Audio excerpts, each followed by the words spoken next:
And I'll tell you a true story that I made up. Okay?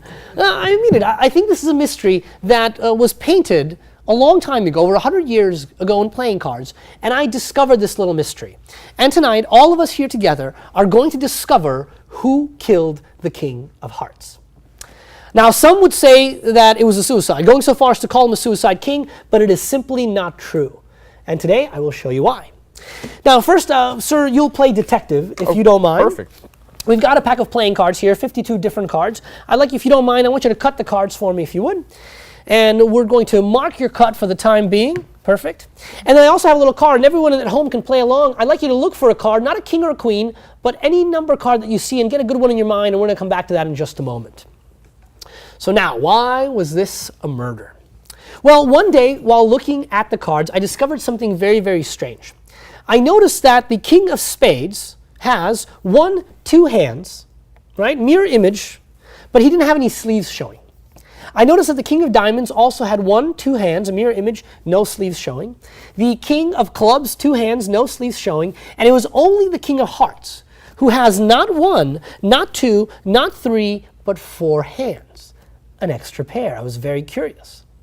Upon further examinations, I discovered that the hand that is resting on the chest and the hand that is committing the murder are 2 different sleeves.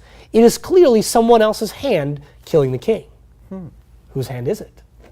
Well, the ladies were there at the party.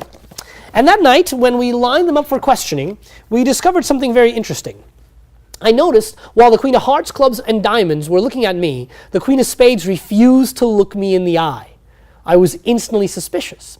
And no matter which way you turn her, she's always looking the other way. Upon further examination, we noticed that the Queen of Hearts, she's got 2 hands but no sleeves showing. The Queen of Clubs, 2 hands, no sleeves showing.